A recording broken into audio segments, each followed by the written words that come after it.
Tom. And I'm Molly. Welcome to Friends at Gameology, hosted by MoonlightCrew.com. Reviews for science. In 7 minutes or less. Cave Troll. So this is actually the first edition, but the second, or whatever editions later, plays the same. You just have little minis, so if it looks different right off the bat. Is it the same, or I think the numbers are the same. Are the numbers the same? All right. The numbers are the same. Everything's the same. You just They have have minis. cards instead of... Yeah, it's like these are our characters, whereas in the other edition you have cards and minis. Yeah, the production value is better in the second edition. Yes, for sure.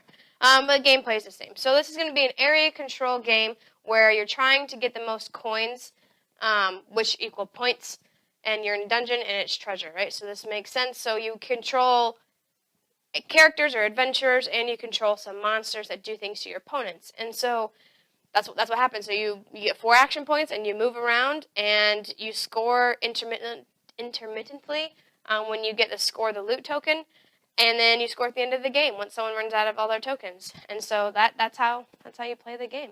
So let's talk simplicity versus complexity. This game's pretty simple. We, in fact, just played this last night with 2 people who had never played before, and one of them won and was competitive. The other was competitive as well. We just went around the board. I mean, the rule book for this particular one has a bunch of pages, but only 2 of them are in any given language. So there's really only a 2-page rule book.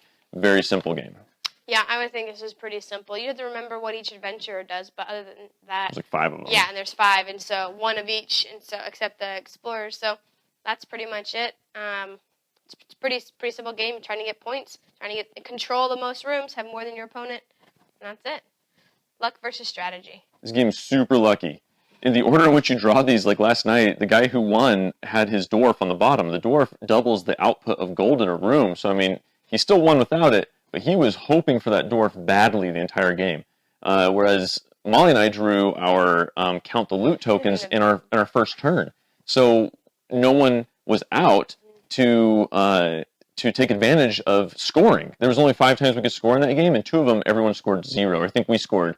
We scored like 6 and 4 or something. Yeah, so I mean, that changes the strategy of the game based on luck. However, the strategy is here. It's trying to outmaneuver your opponents, stay away from their monsters, kill their monsters, and just get a lot of loot. Do you go for the big rooms that are obvious targets, or do you just go spread out for all the small ones and hope people leave you alone? The strategy is there despite the luck. Yeah, I would say there's lots of strategy in this game. I think spreading out could be good, because then if someone takes your room, you're like, oh, I'm just missing 2. At least I have 5 to 10 other rooms that give me 2 or 3, and that's a pretty solid amount of points instead of just camping out in one room. Once there are 5 tokens, monsters and adventures, no one else can enter. So, I mean, there's that. If you control a room and no one else wants to leave, then you're just going to control that room because nothing else can happen except the Wraith, one of the monsters. There is some luck. Tom mentioned some of the luck. Me and another guy playing also drew our cave trolls, which are really powerful. We drew them in the very beginning, which is fine. It closes off a room and you can't use it, but if you draw it mid-game, it closes off a room and then kills all but one of each monster, or one of each adventure in there. So if Tom and I are in a room, we can only keep 1 person from that room, however many we have in that room. So it's a little bit more powerful later on in the game, especially since I didn't draw any of my monsters until the end of the game, and they're super powerful. And Tom was able just to kill one of my guys. He killed my dwarf just like that. It was awesome. Because he got his orc, and I hit everybody. Didn't. It was awesome. Yeah, and so it's super lucky in the way you draw them, but then, of course, what you do with what's on the board. Okay, I only have explorers. Well, I'm just going to spread out and get as many points as I can and hope that we get to count the loot soon. So, yeah, and obviously when you get count the loots, it makes it more lucky. So, fun versus boring. I find this game to be fun. It's very simple in play, like we talked about, but the strategy is pretty deep in strategy, like we've already talked about. So that to me is fun. I can teach it, and someone can understand it quick. But then but then there's more to it than just that. And so games that sometimes that are simple are just that. They're just simple games. This one is not. I feel like it's got a depth of strategy that is fun. For me, it's not boring, but I'm starting to maybe not be as enamored with area control games. And this one in particular, just because I like the 2nd edition more. It has better production value. So if you're going to get one, get the 2nd edition.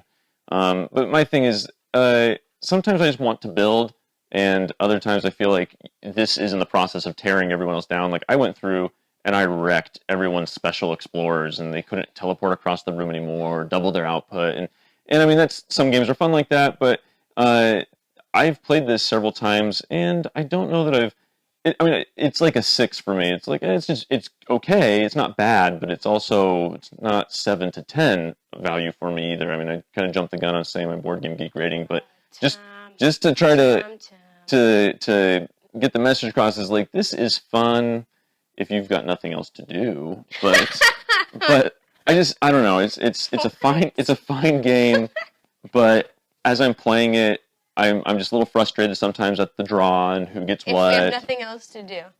So I guess I don't play this game very often because of that. That's true. My BGG rating would probably be around a 6 or 7 too. 6. Because I don't pull it out very often. For whatever reason. I don't know.